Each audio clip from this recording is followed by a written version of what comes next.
Hello friends, कैसे हैं आप लोग। स्वागत है आपका आपके अपने इस channel exam ranker YouTube channel पर।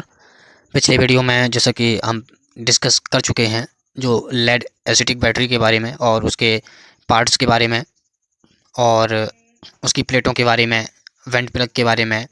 तो बैटरी से रिलेटेड जितना भी पार्ट्स था वो हमने पिछले वीडियो में डिस्कस कर लिया है। और आज के जो वीडियो में हम लोग डिस्कस करने वाले हैं लेड एसिटिक बैटरी में खराबियाँ कि कैसे ख़राब होती है बैटरी, और लेड एसिड बैटरी की चार्जिंग किस तरीके से चार्ज करना चाहिए बैटरी को, और वाहनों में बैटरी की देखरेख, और इलेक्ट्रोलाइट बनाने की विधि, और हाइड्रोमीटर, और इलेक्ट्रोलाइट बनाते समय सावधानी। तो इन चीज़ों को यहाँ पर डिस्कस करेंगे। तो चलिए देख लेते हैं इस पूरे वीडियो में। तो सबसे पहले हम देख लेते हैं वाहनों ट्रैक्टरों में बैटरी की जांच। तो वाहनों और जो ट्रैक्टर्स हैं उनमें बैटरी की जांच कैसे करेंगे। बैटरी को सप्ताह में एक बार 50 घंटे बाद जांच करना आवश्यक है। जैसे ही 50 घंटे हो जाते हैं, जैसे आपका ट्रैक्टर है, तो 50 घंटे के बाद बैटरी को एक बार चेक कर लेना चाहिए। बैटरी टर्मिनल साफ़ होने चाहिए, ढीले नहीं होने चाहिए, और वेंट प्लग का सुराख खुला होना चाहिए। वेंट प्लग के बारे में हम लोगों ने पहले डिस्कस कर लिया था। और इलेक्ट्रोलाइट केवल कम नहीं होना चाहिए, है ना। तो इलेक्ट्रोलाइट का जो लेवल है वो कम नहीं होना चाहिए। लेवल कम होने पर शुद्ध पानी ही डालना चाहिए। व सेल को कभी भी ओवरफ्लो नहीं करना चाहिए। बैटरी को कभी भी ज़्यादा दिनों तक डिस्चार्ज अवस्था में ना रखें। और ट्रैक्टर से बैटरी हटाते समय पहले नेगेटिव केबल हटाएं और पॉजिटिव केबल हटाएं, तथा जोड़ते समय पहले पॉजिटिव केबल जोड़ें फिर नेगेटिव केबल जोड़ें। अब यहाँ पे हम देखेंगे बैटरी चार्जर द्वारा बैटरी चार्ज करना। तो बैटरी चार्जर के द्वारा बैटरी को कैसे चार्ज करेंगे और क्या क्या हमें सावधानी रखनी पड़ेगी। बैटरी के प्रत्येक सेल में वेंट प्लग हटाने चाहिए। अगर वेंट प्लग नहीं हटाएंगे, जैसे कि हम बैटरी चार्ज कर रहे हैं और हमारा वेंट प्लग लगा हुआ है बैटरी में, ठीक है। अगर हम वेंट प्लग नहीं हटाते हैं तो क्या होता है कि जो उसमें गैसें निकलती हैं, जो चार्जिंग के समय तो गैस निकलता ही है बैटरी से, तो वो वेंट प्लग में जो सुराख होता है उसके माध्यम से निकल जाती है। लेकिन ओवरफ्लो होने पर क्या होता है, जब बैटरी फुल चार्ज होती है तो उससे ब्लास्ट होने का चांसेस रहता है। तो हमें वेंट प्लग निकाल देने चाहिए चार्जिंग के समय। बैटरी का नेगेटिव चार्जर के नेगेटिव टर्मिनल से जोड़ना चाहिए तथा बैटरी का पॉजिटिव चार्जर के पॉजिटिव से जोड़ना। बैटरी चार्जर की एसी सप्लाई को ऑन करें तथा चार्जर में लगे एम्पियर मीटर को चार्जर में लगे सेलेक्टर स्विच द्वारा आवश्यक करंट पर सेट करें। और चार्जिंग दर, बैटरी की चार्जिंग दर क्या है। बैटरी के एक सेल में जितनी नेगेटिव प्लेटें होती हैं उतने करंट से बैटरी को चार्ज करना चाहिए, ठीक है।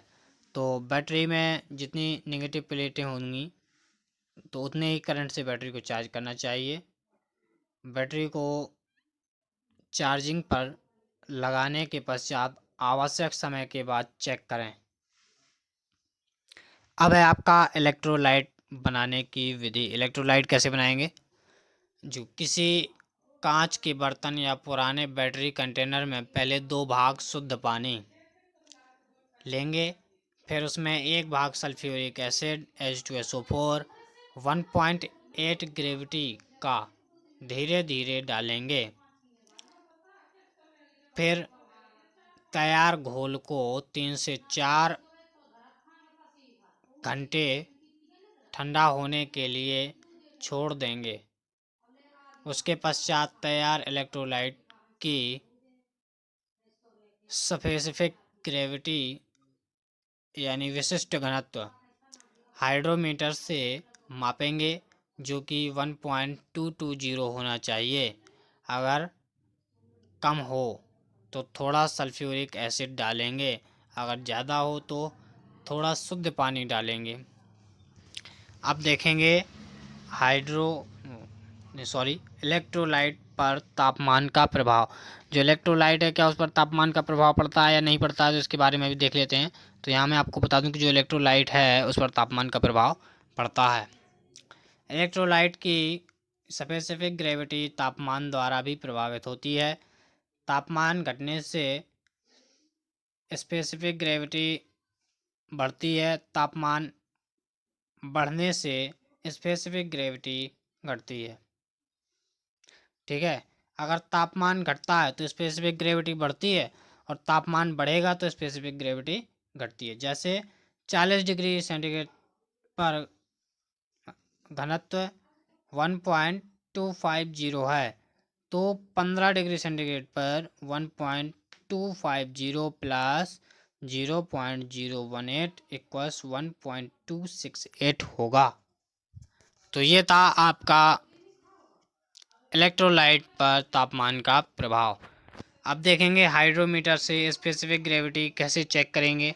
आपका ये हाइड्रोमीटर है और इससे आप स्पेसिफिक ग्रेविटी चेक कर सकते हैं।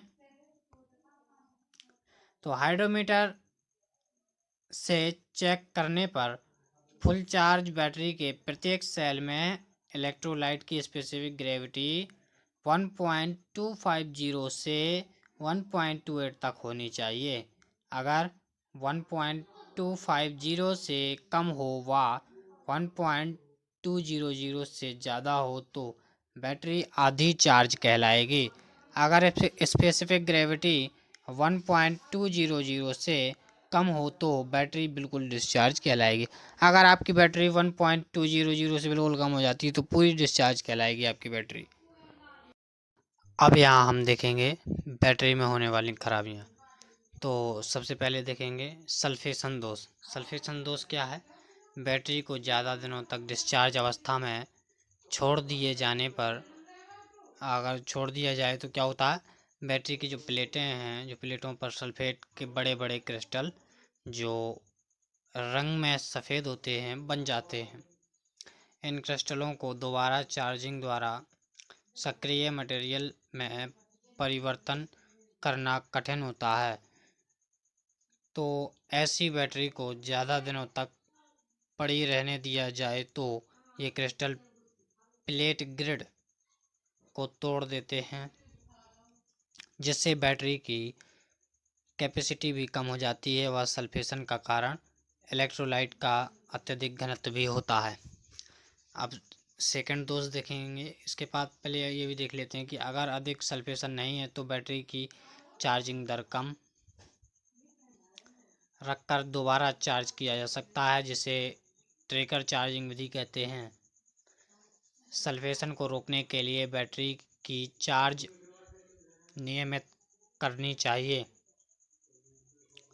इलेक्ट्रोलाइट का केवल व स्पेसिफिक ग्रेविटी सही रखने के लिए उसमें शुद्ध पानी डालना चाहिए। अधिक डिस्चार्ज बैटरी को इस्तेमाल नहीं करना चाहिए। हाँ, तो अब देखेंगे सेडिमेंटेशन दोष। ये दोष बैटरी के दोनों जो सेलों में इलेक्ट्रोलाइट केवल कम होने के कारण एवं कम होने पर अशुद्ध जल डालने के कारण होता है, जिससे प्लेट व सेपरेटर टूटने शुरू हो जाते हैं। इससे बचने के लिए समय समय पर सेलों में इलेक्ट्रोलाइट का लेवल चेक करें।